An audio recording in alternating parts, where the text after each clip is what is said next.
This is Texas News Now, sponsored by Germania Insurance. I'm Cynthia Izaguirre with a look at your North Texas headlines, and we begin with the tragic story of three brothers who fell through the ice of a freezing pond. All three children died. Tonight, we know their mother dove into the frigid water trying to save them. Richard Solomon traveled to Bonham, about an hour and a half from Dallas, where he spoke with the grieving mother. They did everything together. EJ he wanted to be a football star. Kayla was sweet and gentle, and Howard was goofy. Three brothers, close in age, inseparable by design. They were going to be something in life. They were too smart and too intelligent. And their mother, Cheyenne Hangaman, says that bond is exactly why this is so hard. And I don't want to think. It's too hard. Yeah. But exactly why she feels it needs to be told. On Monday, Cheyenne and her sons were visiting a friend who lives by a pond in Bonham. She remembers warning them, don't go near the water. But moments later, as the boys were playing outside, one of them fell in. Howard went on first and fell in, and the other boys tried to save him and fell in also. Cheyenne says her daughter came running into the house to get her. As far as I could go, I ran across the ice until I fell in, and I swam to them. The three brothers drowned. Breaking off, and I just couldn't save them. And even in the middle of unimaginable loss, Cheyenne says she's finding strength in the three children she still has. Have to be strong for them. In the community wrapping its arms around her family. The boys were students at Bonham ISD elementary schools. The district put out a statement saying counselors are available for those grieving. The family has also started a GoFundMe to help cover funeral expenses. But Cheyenne wants every parent to know this. That it can happen to you. Like you think it can't, but it can. Because for her, there's no timeline for healing. Only heartbreak of learning how to live with that loss that never truly goes away. In Fannin County, I'm Richard Solomon. A lot of homeowners are hoping their pipes will hold up as we exit this deep freeze. Luke Clary spoke to plumbers for tips that homeowners should know. The master plumber here tells us that one thing you should know is that the risk of your pipes breaking, causing a leak in your home, only rises as the temperatures rise this week. When it comes to leaks, the kind that are caused by frozen pipes, time is money. As a rebuild, I mean, 30 to 40,000. Depends on if it hits wood floors. It depends on a lot. It can go up to 100,000. I mean, it can skyrocket quick. Locating the water shutoff valve is like finding a needle in a haystack when the front yard is covered by snow and ice. I found the valve. We were stuck in a stressful moment, like, is it gonna be fixed? What do we do? Like, what do we keep doing if it keeps flooding, you know? Jensen says as temperatures rise, so does the risk of a burst pipe. Now's the time to keep faucets running. More than trickling, leave it like a steady flow. Leave cabinets open.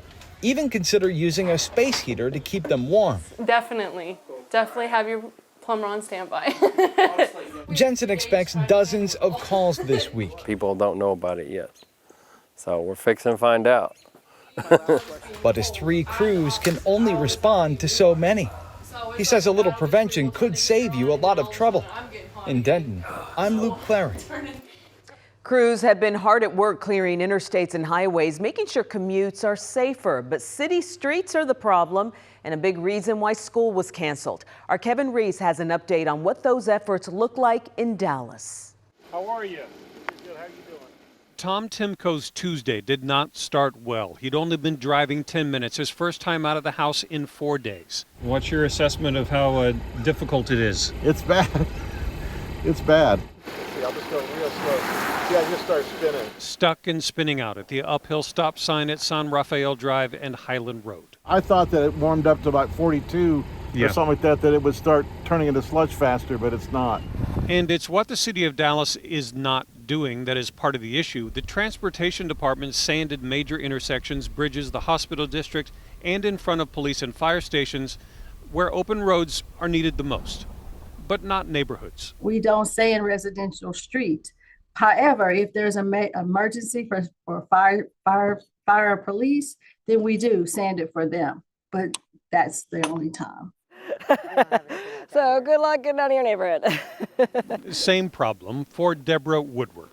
It's a lot of ice, and you don't know what you're driving on. You don't know if it's snow or ice, and sliding right off. Meanwhile, the intersection where Tom Timko was spinning already had one car spun out in a ditch. But he wasn't stuck long, able to get back down the hill and take a different path. All right, good luck to you. Thank you, Tom. Something all of us might be dealing with the next several frozen mornings. In Forest Hills near White Rock Lake, I'm Kevin Reese. A group of women in Cedar Hill say they did not expect to visit North Texas so long. The winter storm turned their 3-day retreat into about 5 days. But as Teresa Woodard shows us, given all they've gone through, this is nothing. I would love to know the fears that you had before you came and something that you've overcome this weekend. They never wanted to be experts in the unexpected. You're not alone, and that there's others that are walking this walk. But that's what brought them here. A storm kept them here.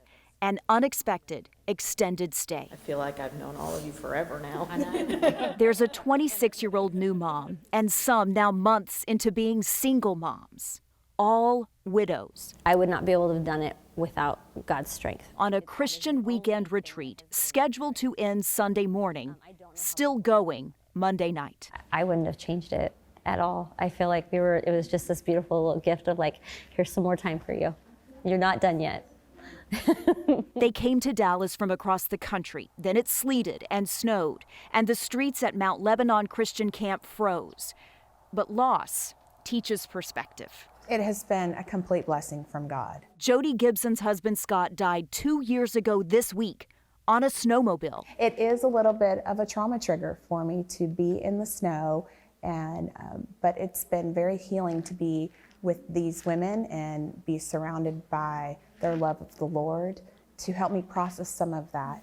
And I never thought I would be this strong. Organizers almost canceled, but say prayer convinced them not to, knowing this storm is nothing compared to the unexpected storm every woman here is weathering. Yep. And we actually would love to come back here again. Yeah. We're hoping we can. We're not sure about January, but January in Texas with the storms aren't that great. And those are your headlines from North Texas. Hello there, Mia Grady here with a look at what's making headlines in Houston, starting with what we're learning about the plane crash in Maine that killed 6 people and had ties to Houston. The flight flew from Hobby Airport to an airport in Maine Sunday afternoon and then was scheduled to head to a small airport in Paris, France. Amanda Henderson has more on one of the women killed, a staff member at Lakewood Church. Today, the business jet with Houston ties that crashed Sunday night still sits on a runway in Bangor, Maine. The FAA and NTSB are on site as they investigate what went wrong. And I don't want to accuse anyone prematurely, but this should never have happened. Stephen Marks is with a Miami-based aviation firm and is a pilot familiar with the aircraft that crashed, a Challenger 600. There were 2 previous incidences over the last 20 years.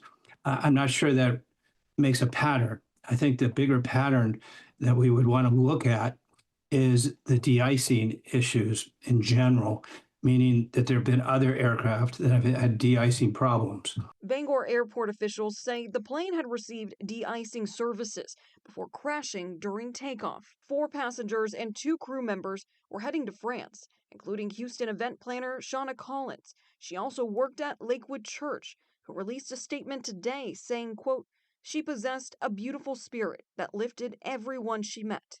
We loved Shauna dearly." That was Amanda Henderson reporting.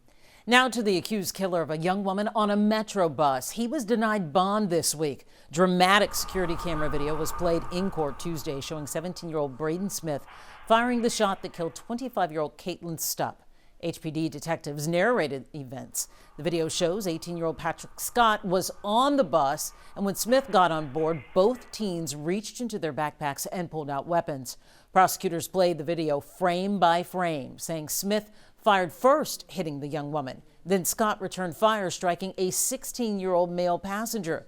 We've paused the video before the bullets strike. Smith's defense lawyer argues the two teens had a long-standing feud and that Smith rode the bus daily. And when he saw Scott, he saw a threat. Patrick Scott does not ride that bus. He was there to execute my client. My client reacted, and unfortunately, a terrible, terrible tragedy occurred. An innocent person was killed, and another innocent person was shot by Patrick Scott. Prosecutors also played several phone calls Smith made from jail. Detectives said Smith was talking about shooting people who might come to his home. Smith was on probation for attempted aggravated robbery at the time of the shooting and recently had his ankle monitor removed. NASA is working to figure out what led to a dramatic gear-up landing Tuesday at Ellington Airport. Video sent to our newsroom captures the moment flames sparked as the aircraft skidded down the runway on its belly. Now, fortunately, 2 crew members were able to make it out safely. Jason Miles spoke with an aviation expert about the incident and has the latest from Ellington. We rolled up here shortly after the hard landing and actually saw the crew members get out of the plane. All NASA is saying now is that it was caused by some sort of mechanical issue. An airport worker who shared this video says he noticed a NASA jet circling, thought something may be wrong, but never expected to see it skid across the runway in a gear-up belly landing like this. Career U.S. Marine pilot and aviation expert John Seligoy tells me the flames and smoke are from friction. Worst case scenario would have been a post-landing fire. There's probably no cadre of pilots in the world that are suited to handle aircraft emergencies than our NASA pilots. We watched 2 crew members exit the aircraft with help from emergency personnel. One of them appears to have visually inspected the plane before walking to an ambulance. NASA says both are safe. The aircraft is one of 3 WB-57 jets based at Ellington and used by Johnson Space Center for research missions since the 1970s. Seligoy says the aircraft's age may have contributed to a maintenance issue, but various things can lead to a landing gear failure. It can be as simple as a switch, or it can be maybe a higher assembly like a hydraulic pump. In any event, he says the pilot or pilots flattened out like you're taught to do, becoming as horizontal as possible when coming in without landing gear. The pilots at NASA are normally former military or retired military, and most of them have been through a pretty extensive test pilot program. Once again, the incident remains under investigation. Earlier today, Houston airports said the runway would remain closed until the plane is moved. Reporting from Ellington, Jason Miles, KHOU 11 News. Harris County authorities are raising serious questions over gun safety. That's after law enforcement says an off-duty deputy was shot in the hand by his 3-year-old nephew. Katira Winfrey shares why investigators say this was preventable. The deputy reportedly called 911 for himself. Investigators say even if you know gun safety, there's always room for more precaution. Investigators say the deputy had taken a nap on the couch and left the holstered gun somewhere in the home. While sleeping, the 3-year-old boy got the gun and discharged 1 round. That round woke up the deputy when it went through his hand. Investigators say the boy wasn't injured, but this incident illustrates the dangers of unsecured weapons. Investigators say this turned out to be a more fortunate outcome since no one was seriously injured. Community members also sharing their relief. Especially little kids, I feel like that's a good thing that he didn't get hurt. I mean, I'm praying for the officer too who got shot. I think that's a big one. Making sure that your children know gun safety and making sure that they know that they should not be playing with them, grabbing them, and then you as the adult making sure you put it away. We're told the deputy and his mother were the only adults in the home. No other children were inside when the shooting happened. Investigators stress gun owners need to use lock boxes. They need to use gun locks and also keep guns out of sight and out of reach of children. Reporting in Spring, Katira Winfrey, KHOU 11 News. And with that report, that's a wrap of your Houston headlines. I'm Mia Gradney.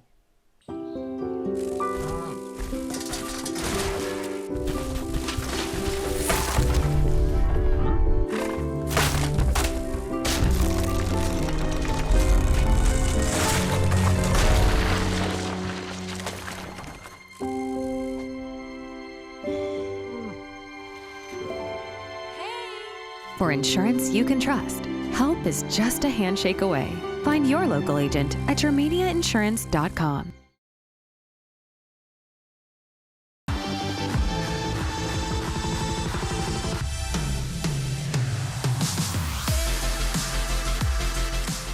Hello everybody, KVU Chief Meteorologist Hunter Williams here with an update on our forecast as we get into the back half of the week and the weekend here in Texas. Now obviously it has been incredibly busy over the past several days now with our big winter storm which moved through.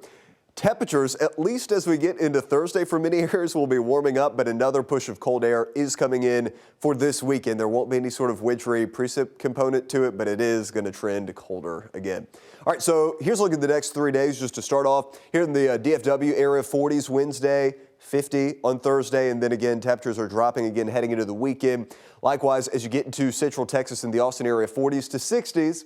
For one day, then dropping again for the weekend. For the Houston area, a little bit milder over the next 3 days, and likewise as you go down to Corpus and Brownsville, 60s and 70s into Del Rio, and then kind of more of a glancing blow from some of this colder air for parts of the Texas Panhandle, places like Amarillo and Lubbock. Now, one of the things that we've also been dealing with, even in the wake of the sleet and freezing rain and snow, is something called freezing fog. I know we don't talk about that a lot here in Texas, but when you have fog that develops and temperatures are 32 or colder, it can freeze on contact with things. So it's basically like really, really light freezing drizzle. And as we go overnight into Wednesday night into Thursday morning, this area here, basically from like north of Austin into Tyler, DFW area, Northeast Texas, that's where we're looking at the potential for a little bit more freezing fog, but I think a little less problematic than the night prior. We go to Thursday morning, Dallas is at 31. It is a light freeze in Houston, as it is in San Antonio, Bexar County, and into the Austin area. Then heading into the afternoon, here we go with this cold front coming in, so you can see the wind shift. Dallas already starting to get that cool down. Austin will briefly get into the 60s, and then the front is going to push through.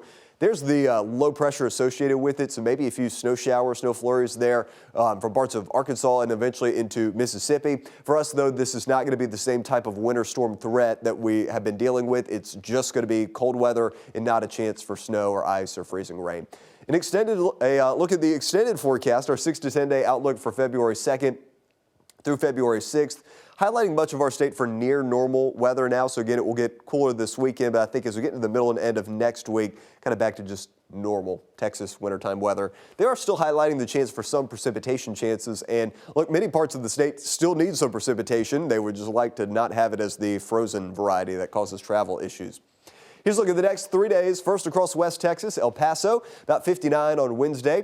Thursday, 60, and then 62 for Friday. North Texas, temperatures dropping again for Friday into the weekend. And keep in mind, some of these mornings over the weekend, especially North, Central Texas, are going to bring some hard freezes with temperatures down in the 20s and teens again for the mornings. For Central Texas, Waco, you're 50 on Wednesday. Thursday, 64. We'll be back down to the 50s of Waco on Friday. East Texas, Houston, Southeast Texas, that is. Houston, we're looking at about 58 on Wednesday, 60s on Thursday, then back down to the 50s with that front coming through by Friday. Looking at South Texas, San Antonio, you've got a cool down coming to 62 on Thursday, back down to the 50s and maybe even the 40s for the San Antonio area as we go into the weekend. Hopefully y'all are staying safe, staying warm in the wake of this big winter storm. We'll keep you updated on the forecast right here on Plus.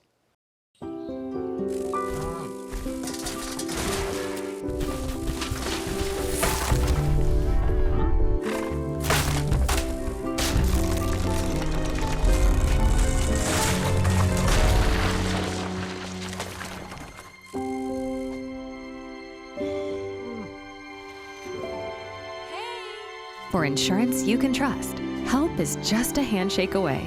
Find your local agent at yourmediainsurance.com.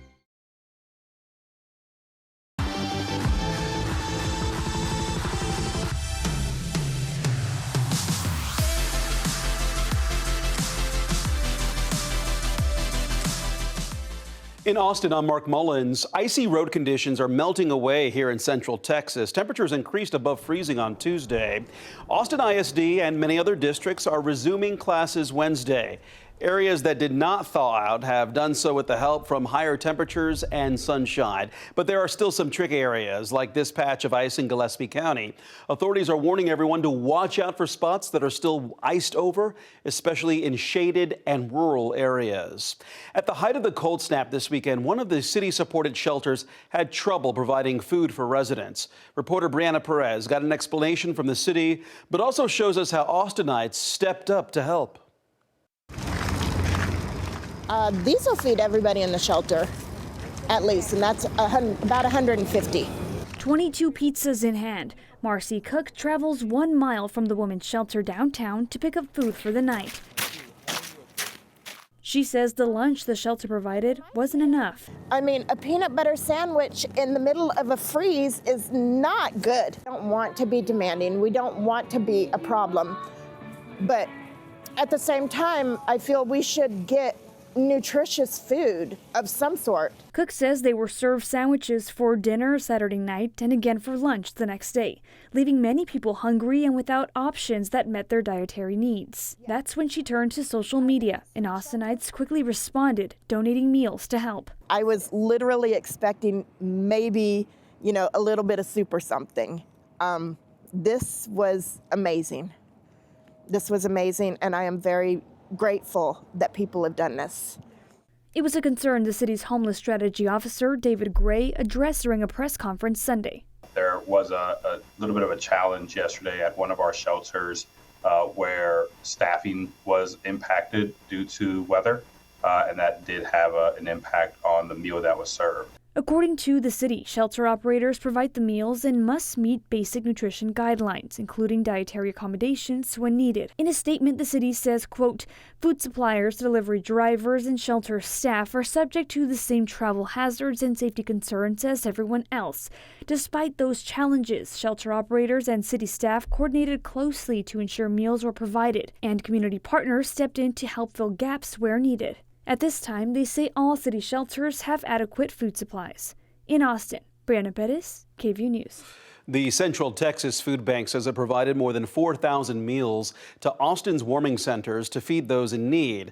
Now the food bank is seeing an even bigger slowdown in volunteers than normal. Anchor Yvonne Nava explains. The Central Texas Food Bank really needs your help because of the cold, icy conditions. They don't have as many volunteers this week, and they need 250 volunteers this week alone. They're looking for morning, afternoon, and evening shifts, and you'd be volunteering inside the warehouse only, where volunteers can sort all the produce inside, stock the shelf donations, and it's nice and warm in there, just so you know. And they play music while you're volunteering, which is really fun. You can go as part of a work group, go all together and volunteer as one. You can go with a friend, even bring your kids to volunteer alongside you. The Central Texas Food Bank feeds more than 500,000 people in and around the Austin area, but volunteers really make it happen. They are an integral part of making that work. To sign up, go to their website, centraltexasfoodbank.org. And we've made it easy as well. To find out more, you can head to our website too at kvue.com. Leaders at the Soul Blood Bank for Central Texas also say they need help after the winter storm led to a drop in donations. We Are Blood was forced to close for days due to weather, but they are hoping to make up for what they lost. Reporter Kelsey Sanchez breaks down their strategy. Blood is flowing here at We Are Blood's donation center in North Austin. And while the supply in this storage area looks full, organizers say they're running critically low. The recent winter storm has caused a critical shortage of blood donations in our Central Texas community. Vice President Nick Canedo says they had to close Saturday afternoon and couldn't reopen until Tuesday at noon. In that short time, he says they lost about 400 to 500 donations. Some Central Texans heard about the shortage and decided to pop in and roll up their sleeve. It just kind of coincided with the freeze, and I knew that would kind of be, an issue for the blood donations. Devin Pashek works at a hospital and understands the need. Well, whenever blood does start getting low, our brass keeps us pretty well informed and always encourages everybody that works at the hospital to go give if they are able to. Canedo says O-type donations are important because they're universal and can help any patient regardless of their blood type. What we want to avoid is the reality of a patient not being able to receive a transfusion or the blood type transfusion that they need. And while not everyone is a fan of needles or even the sight of blood, these donors have some advice for that. Mind over matter. If you don't mind, it doesn't matter, right? It just it's one little stick, and you never know if it can save a life. You know, it's worth it.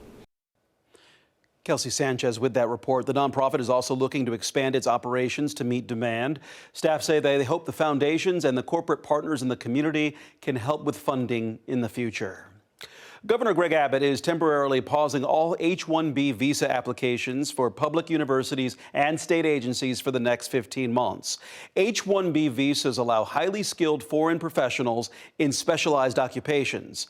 As reporter Daniel Perot explains, experts say this pause could harm Texas's workforce. Governor Greg Abbott has directed all public universities and state agencies to pause new H-1B visa applications. In a letter Tuesday, Abbott said the H-1B program is being abused by employers to replace American workers with lower-paid foreign workers. Writing, state government must lead by example and ensure that employment opportunities, particularly those funded with taxpayer dollars, are filled by Texans first.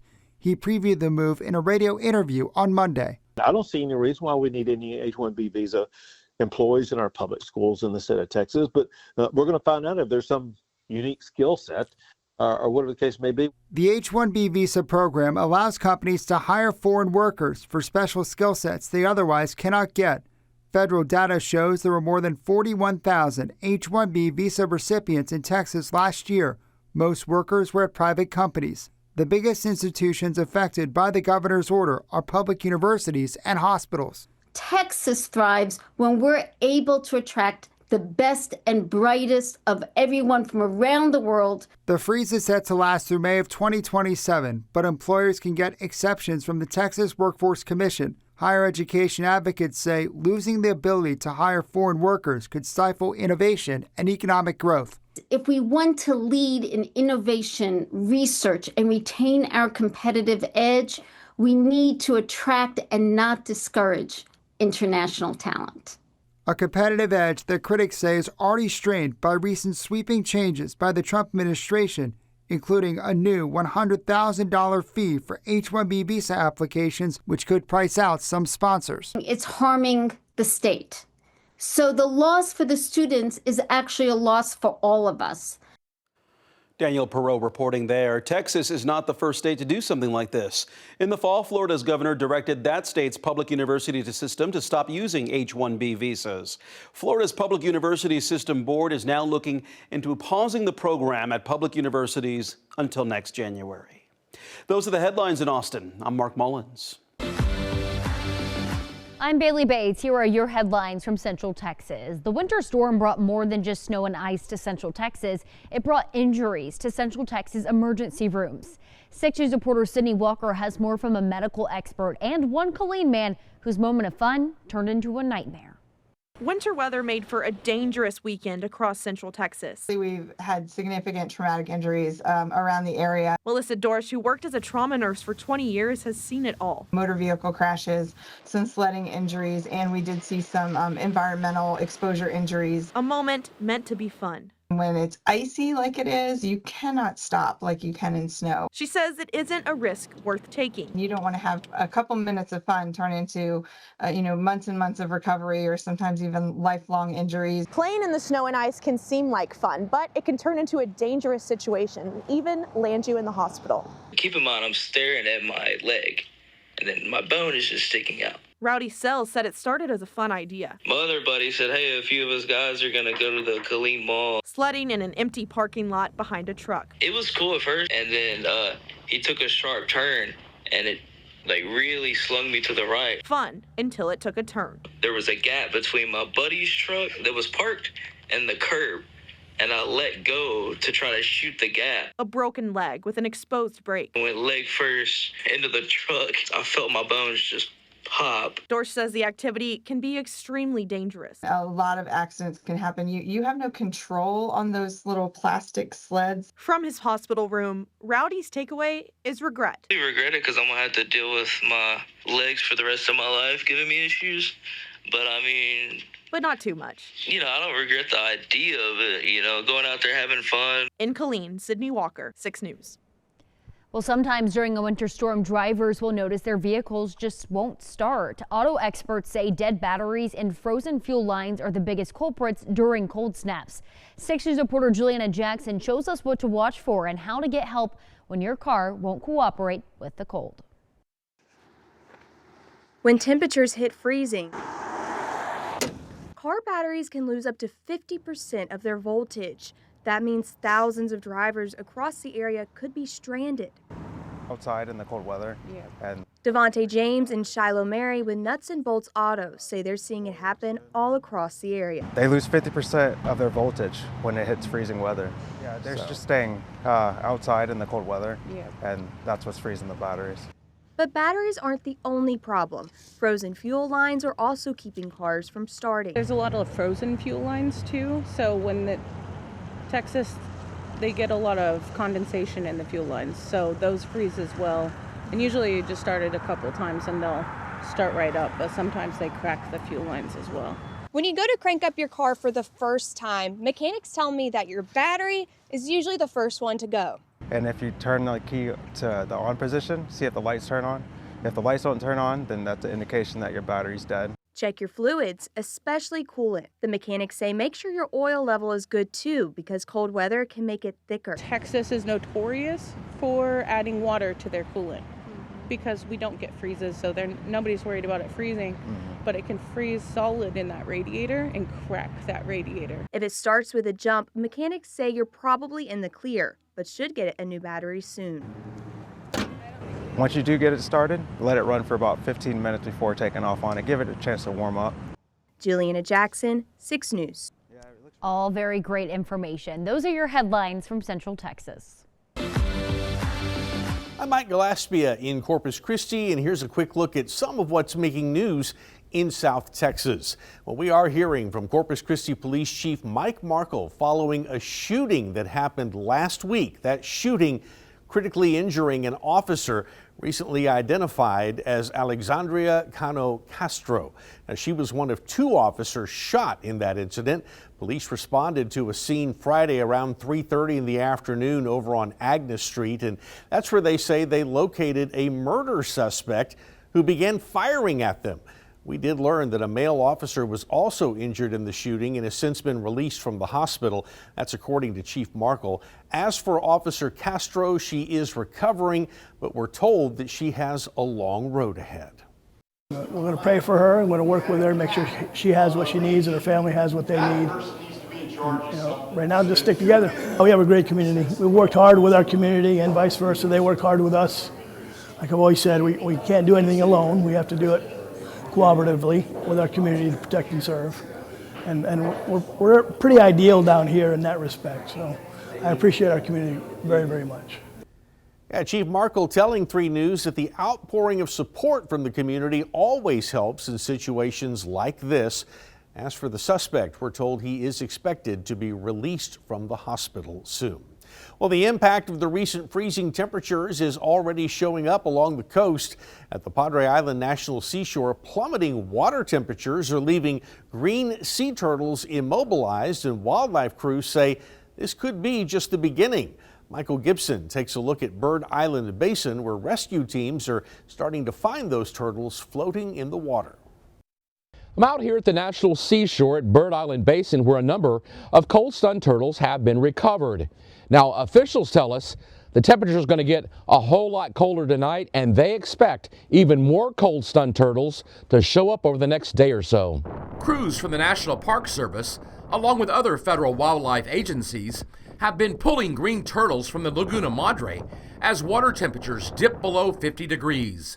The sudden chill overwhelms the reptiles, leaving them hypothermic and unable to swim or respond. When they come in, they are stunned, they're not moving, they're ectotherms, so they're going to be the same temperature as their environment. So when they come in, they're not going to be moving, they're not going to be doing the things they normally would. At the Sea Life Center on Padre Island, a dozen turtles are already being treated. Veterinarian Dr. Tim Tristan says some of them are already compromised, making survival in frigid water even harder. So This one in particular right here, he's got some growth of different, what they call epibiota on his shell. With that, he could have some previous injury, and so we'll see a little bit more growth on their shells when they're floating near the surface or they have medical problems that can occur. Meanwhile, preparations are ramping up across the bay at the Texas State Aquarium's Wildlife Rescue Center. We were there as staff activated their Emergency Operations Center, coordinating for what could become a huge response. It's an all hands on deck. It's a very choreographed plan, and this year I feel like we're the most planning, the most prepared we've ever been. The rescue center has multiple holding tanks staged both upstairs and downstairs, including a heated 100,000-gallon tank. CEO Jesse Gilbert says the facility is capable of caring for as many as 6,000 turtles if needed. It's still unclear how severe this event may become, but responders say they're ready. Michael Gibson, 3 News. And that's a look at some of what's happening in South Texas.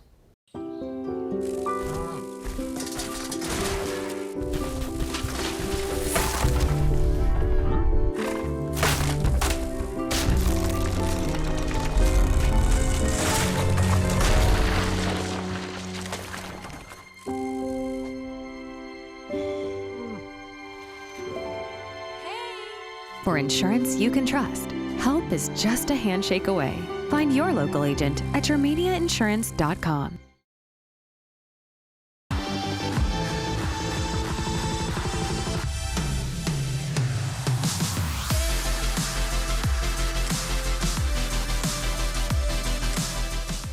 I'm Isis Romero, and this is the news in San Antonio. San Antonio police are reviewing video from a Southwest ISD bus after it rolled over on Tuesday morning on the way to Legacy High School. Investigators say the road was dry and ice was not a factor in the crash, which tied up traffic for hours. Sue Kalberg is following the story. 33 kids were about 5 miles from Legacy High School when their bus ride came to a sudden stop. Police say even though the front end of the bus was a mangled mess, the 33 students on board all freed themselves from the wreckage before police even made it to the crash site on Loop 410. The back door there is an emergency exit, so they open it. They say while some kids scrambled out the back door, others used hatches in the roof of the bus to make their escape. The driver, she was good. She was worried for the children. The children were good. They were cooperating. They were behaving pretty good. They say with TxDOT Heroes helping with traffic diversion, they were able to get the students safely off the highway. Police say some went on to school after being checked on the scene by school district nurses, and some were picked up by parents. As new information develops, we will pass it along on air and online. In Southwest San Antonio, Sue Kalberg, KENS 5. 2 people who were killed in an overnight house fire on the west side have been identified. Family confirmed with us that Juan Hinojosa and Guillermina Pinelo Hinojosa are the married couple who died after being taken to the hospital. The call for the fire on South San Dario came in just before 11 o'clock on Monday night. Meredith Haas spoke with the couple's family. I spoke to Guillermina's daughter, Cindy, who didn't want to go on camera today. She says she and her family are mourning the couple's loss, and as they do, they've gone through the home to try and find what's left of their loved ones' memories. In her hand, a statue of Jesus, which Cindy's mother, Guillermina, placed atop an altar in her home. A piece of Guillermina she will hold on to now that her mother and her husband, Juan, are gone. She really taught us to be good in our faith, to spread our faith without turning, back. Cindy told us Guillermina leaves behind daughters and grandchildren, and that she was active in her church community. That's gonna leave a big hole in her work, but one of us will pick up from there. And as they go through what's left of her and her husband Juan's life, Cindy reflects on moments spent in the home. We were just here for Christmas, so I helped her put up her tree. It's a little devastating, but I think we're also just in shock. We're told Guillermina was trapped in a closet after she was separated from Juan and called 911 to report the fire. Officials say burglar bars and a metal roof made it difficult to get into the home. Fire crews were eventually able to pull Guillermina from the side of the house while they pulled Juan out of the back. They believe the fire started sometime before 11 Monday night, but an official cause has yet to be determined, though Guillermina's family has an idea. Loved, having heaters in their home, and it was heaters with the firewood heaters. And so we think that's probably what happened, because they had several in there. When we have the latest from investigators, we'll provide it on air and online at KENS5.com. Meredith Haas, KENS 5. There's been a growing outcry over how immigration enforcement is playing out. On Saturday, migrant families detained in Dilley staged a protest pushing for freedom, in part sparked by the transfer of 5-year-old Liam Conejo Ramos and his father from Minnesota 1 week ago. Politicians, faith leaders, and immigration attorneys plan to speak out demanding the boys' release. As Zach Briggs reports, their advocacy goes beyond just one child.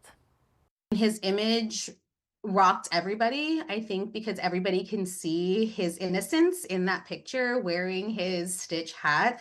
Any parent can see their child in Liam. Immigration attorney Laura Flores-Dixit not surprised by Saturday's protest staged within the confines of the ICE detention facility in Dilley. We're talking about some of the strongest people that I have ever met who have endured terrible persecution in their countries, incredible journeys just to make it here. Drone video from the Associated Press showing dozens of migrant families, including children, demanding freedom and voicing opposition to federal authorities and their tactics when carrying out ICE operations. On Wednesday, Flores-Dixit will join elected officials and community leaders calling for Liam's release. But there's also a broader message she hopes to convey. What happened to Liam happened very publicly, but it happens on a daily basis in the shadows of immigration courts nationwide. There is a way to implement one's immigration laws without being cruel. For local pastor Diane Garcia, the ramped up ICE activity hits home.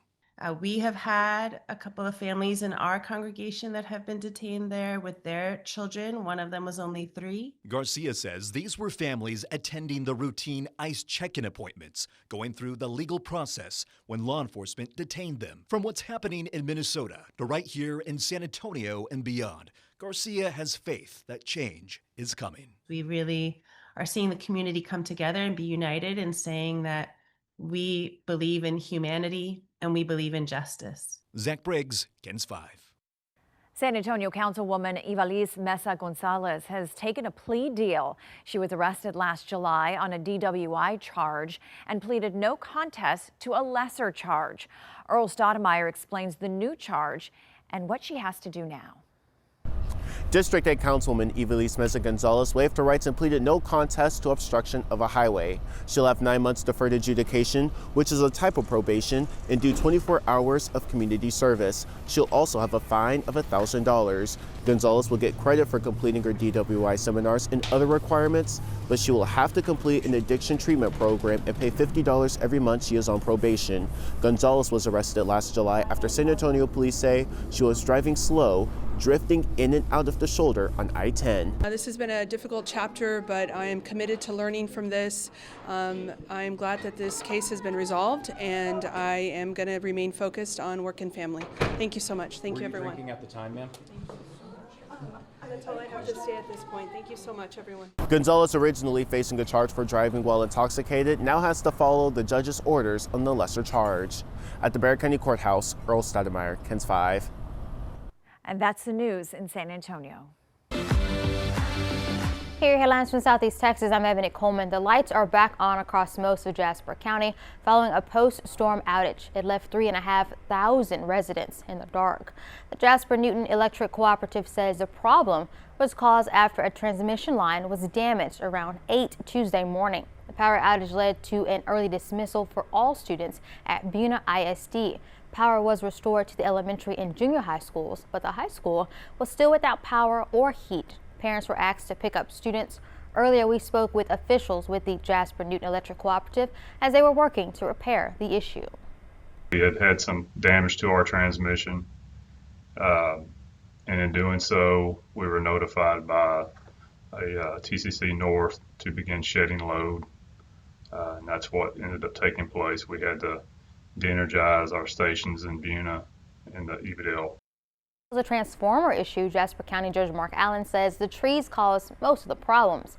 He says this weather event was a learning lesson on managing trees near your homes.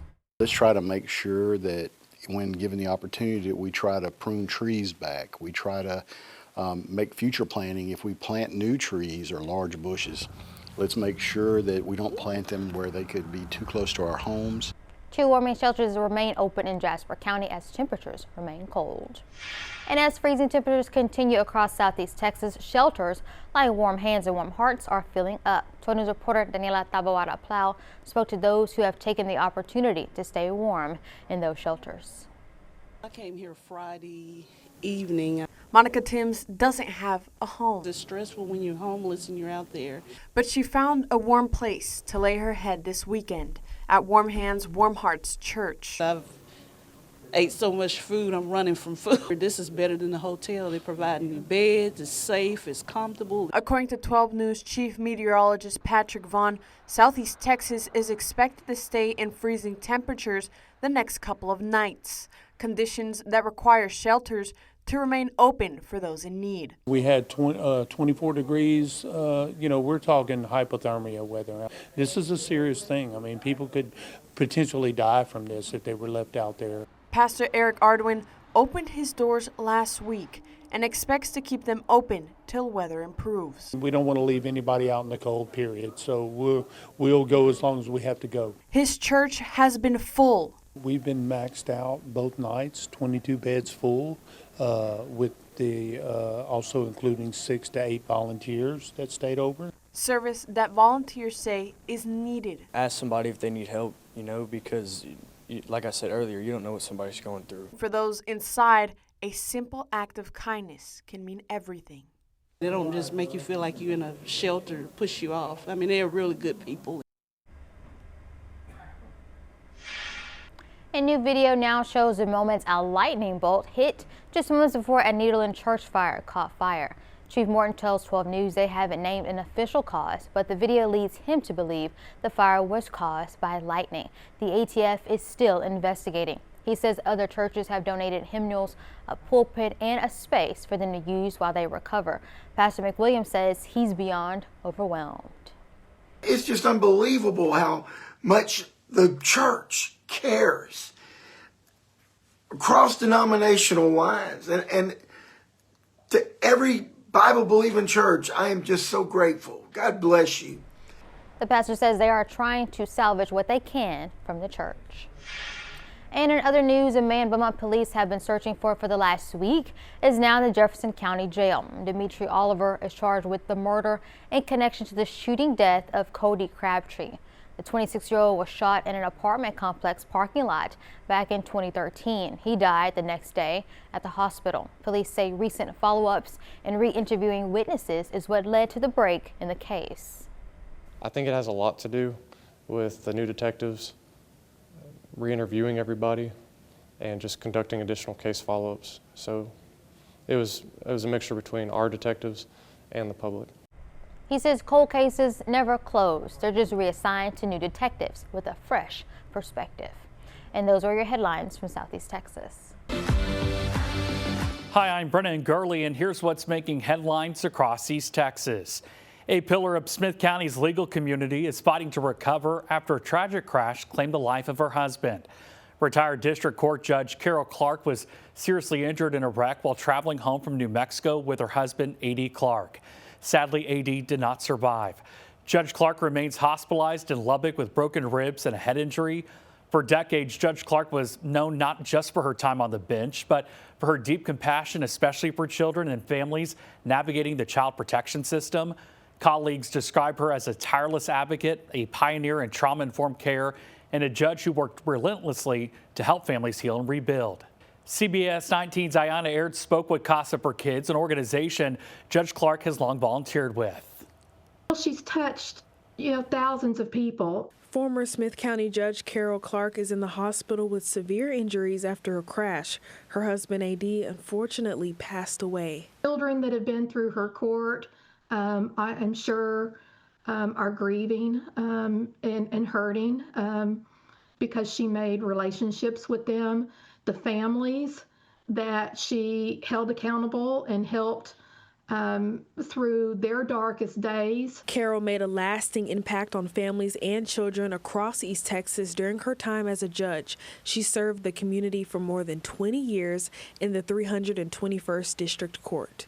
She was such a fierce advocate for children and remains so. Casa for Kids Executive Director Mary Jo says what set Judge Clark apart was her passionate work with children that came straight from the heart. She listened to parents, held them accountable, and celebrated when children were reunited with their families. Even after Judge Clark retired. As an avid Casa for Kids volunteer, her commitment and support never faded. She continued to support children of abuse and neglect. Several times a year, she would drop by with donated items, particularly hygiene for our teens. As the community holds Judge Clark close in their thoughts, the entire community just is wishing her well and grieving with her with the death of her husband. For CBS 19, I'm Ayana Aird. A tragic accident in Texas has claimed the lives of 3 young brothers after they fell through a pond that was covered in ice. The boys were just 6, 8, and 9 years old. This happened in Bonham near the Red River, just a few hours north of Tyler. Officials say 2 of the brothers were pulled from the water and received immediate medical care, then rushed to a nearby hospital. Another boy was later recovered after an extensive search of the pond. We spoke to the grandparents of the boys who live in East Texas, and they say they'll remember them as protective, smart, and full of life, saying they'll forever treasure the memories they shared. It just hurts that they're not going to be here. As a grandparent, you love your kids by all means. But when you have grandkids, it's like an extra dose of love. I'll remember them by their smiles. You go to sleep, and that's all you see is their smiles. And that's a wrap of your East Texas headlines. I'm Brennan Gurley. Texas News Now is sponsored by Germania Insurance.